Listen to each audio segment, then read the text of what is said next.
بسم اللہ الرحمن الرحیم۔ السلام علیکم۔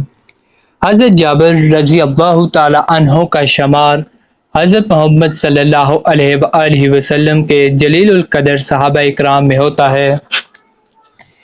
حضرت جابر رضی اللہ تعالی عنہ کے والد نے غزوہ احد میں شہادت کا شرف حاصل کیا۔ حضرت جابر رضی اللہ تعالی عنہ 9 بہنوں کے اکلوتے بھائی تھے۔ والد کی شہادت پانے کے بعد گھر کی ساری ذمہ داری حضرت جابر رضی اللہ تعالی عنہ پر آ گئی۔ حضرت جابر رضی اللہ تعالی عنہ کے والد گرامی نے بہت سے لوگوں کا قرض بھی ادا کرنا تھا، وہ بھی ذمہ داری حضرت جابر رضی اللہ تعالی عنہ پر عائد ہو گئی۔ جب حضرت محمد صلی اللہ علیہ وآلہ وسلم ایک جنگ کے لیے تشریف لے گئے تو آپ صلی اللہ علیہ وآلہ وسلم کے ساتھ حضرت جابر رضی اللہ تعالی عنہ بھی تھے۔ حضرت جابر رضی اللہ تعالی عنہ کی اونٹنی بہت سست تھی، جس کی وجہ سے حضرت جابر رضی اللہ تعالی عنہ قافلے سے پیچھے رہ گئے۔ حضرت محمد صلی اللہ علیہ وآلہ وسلم کی یہ عادت تھی کہ آپ صلی اللہ علیہ وآلہ وسلم ہمیشہ قافلے کے پیچھے آیا کرتے تھے۔ حضرت محمد صلی اللہ علیہ وآلہ وسلم نے جب حضرت جابر رضی اللہ تعالی عنہ کو قافلے سے پیچھے دیکھا تو حضرت محمد صلی اللہ علیہ وآلہ وسلم نے فرمایا، جابر کیا بات ہے، پیچھے کیوں رہ گئے ہو؟ حضرت جابر رضی اللہ تعالی عنہ نے جواب دیا، یا محمد صلی اللہ علیہ وآلہ وسلم، میری اونٹنی آہستہ آہستہ چل رہی تھی، جس کی وجہ سے میں پیچھے رہ گیا ہوں۔ حضرت محمد صلی اللہ علیہ وآلہ وسلم نے فرمایا، جابر اپنی اونٹنی کو زمین پر بٹھاؤ۔ حضرت جابر رضی اللہ تعالی عنہ نے اونٹنی کو بٹھایا۔ حضرت محمد صلی اللہ علیہ وآلہ وسلم نے اپنی اونٹنی حضرت جابر رضی اللہ تعالی عنہ کی اونٹنی کے قریب بٹھا دی۔ حضرت محمد صلی اللہ علیہ وآلہ وسلم نے جابر رضی اللہ تعالی عنہ کو فرمایا، مجھے ایک لاٹھی دو۔ حضرت جابر رضی اللہ تعالی عنہ نے آپ صلی اللہ علیہ وآلہ وسلم کو لاٹھی پیش کی۔ حضرت محمد صلی اللہ علیہ وآلہ وسلم نے لاٹھی سے اونٹنی کو آہستہ آہستہ چند ضربیں لگائیں، جس ضرب کے ڈر سے اونٹنی کھڑی ہو کر بھاگنے لگی۔ اب حضرت جابر رضی اللہ تعالی عنہ اور حضرت محمد صلی اللہ علیہ وآلہ وسلم ساتھ ساتھ چلنے لگے۔ اس وقت حضرت جابر رضی اللہ تعالی عنہ کی نئی نئی شادی ہوئی تھی۔ حضرت محمد صلی اللہ علیہ وآلہ وسلم نے حضرت جابر رضی اللہ تعالی عنہ کو فرمایا، جابر رضی اللہ تعالی عنہ کی شادی کر لی ہے؟ حضرت جابر رضی اللہ تعالی عنہ نے فرمایا، جی حضور کر لی ہے۔ حضرت محمد صلی اللہ علیہ وآلہ وسلم نے دریافت کیا، شادی کنواری لڑکی سے کی ہے یا طلاق یافتہ لڑکی سے؟ حضرت جابر رضی اللہ تعالی عنہ نے جواب میں کہا، یا محمد صلی اللہ علیہ وآلہ وسلم، طلاق یافتہ لڑکی سے۔ حضور صلی اللہ علیہ وآلہ وسلم کو تعجب ہوا کہ نوجوان کنوارا آدمی پہلی شادی کے لیے عام طور پر کنواری عورت ہی چاہتا ہے۔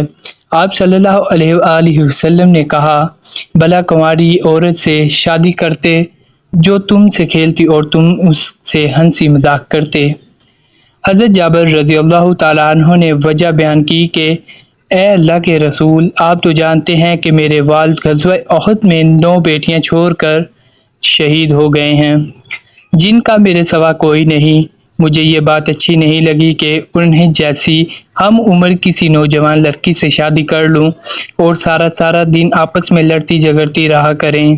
اس لیے میں نے بڑی عمر کی عورت سے شادی کی ہے، جو ماں کی طرح میری بہنوں کو سنبھالے گی، ان کی کنگھی پٹی کرے گی اور انہیں صاف ستھرا رکھے گی۔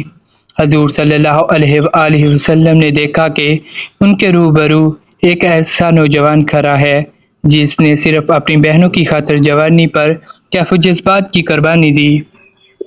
آپ صلی اللہ علیہ وآلہ وسلم نے حضرت جابر رضی اللہ تعالی عنہ سے دل لگی کرتے ہوئے کہا، شاید ہم مدینے کے قریب پہنچ کر سرار میں پڑاؤ کریں اور تمہاری بیوی کو ہماری آمد کی خبر ہو اور وہ تمہارے لیے تکیے سجا کر رکھے۔ حضرت جابر رضی اللہ تعالی عنہ نے کہا، یا محمد صلی اللہ علیہ وآلہ وسلم، ہمارے گھر میں تکیے نہیں ہیں۔ حضرت محمد صلی اللہ علیہ وآلہ وسلم نے فرمایا کہ انشاءاللہ تمہارے گھر میں تکیے آ جائیں گے۔ حضرت محمد صلی اللہ علیہ وآلہ وسلم حضرت جابر رضی اللہ تعالیٰ عنہ کی مالی مدد کرنا چاہتے تھے۔ حضرت محمد صلی اللہ علیہ وآلہ وسلم نے حضرت جابر رضی اللہ تعالیٰ عنہ سے دریافت کیا کہ آپ مجھے اپنی اونٹنی فروخت کرنا چاہتے ہو؟ حضرت جابر رضی اللہ تعالیٰ عنہ نے فرمایا جی ہاں یا محمد صلی اللہ علیہ وآلہ وسلم۔ حضرت جابر رضی اللہ تعالیٰ عنہ نے دریافت کیا یا محمد کتنے کی؟ حضرت محمد صلی اللہ علیہ وآلہ وسلم نے فرمایا 1 درہم کی۔ حضرت جابر رضی اللہ تعالیٰ عنہ نے کہا یا محمد صلی اللہ علیہ وآلہ وسلم آپ مجھے اتنے کم درہم دیں گے؟ بات کو آگے بڑھاتے ہوئے نبی اکرم صلی اللہ علیہ وآلہ وسلم 40 درہم تک کہہ دیا۔ حضرت جابر رضی اللہ تعالیٰ عنہ نے فرمایا محمد صلی اللہ علیہ وآلہ وسلم میری ایک شرط ہے کہ میں اونٹنی مدینہ جا کر دوں گا۔ جب مدینہ منورہ آئے تو حضرت جابر رضی اللہ تعالیٰ عنہ نے اونٹنی مسجد نبوی کے قریب باندھ دی۔ حضرت محمد صلی اللہ علیہ وآلہ وسلم نے حضرت بلال رضی اللہ تعالیٰ عنہ کو فرمایا اے بلال رضی اللہ تعالیٰ عنہ تم حضرت جابر رضی اللہ تعالیٰ عنہ کو 40 درہم سے کچھ زیادہ درہم دے دو۔ حضرت بلال رضی اللہ تعالیٰ عنہ نے حضرت محمد صلی اللہ علیہ وآلہ وسلم کے حکم کی تعمیل کرتے ہوئے حضرت جابر رضی اللہ تعالیٰ عنہ کو کچھ 40 سے کچھ زیادہ درہم دے دیے۔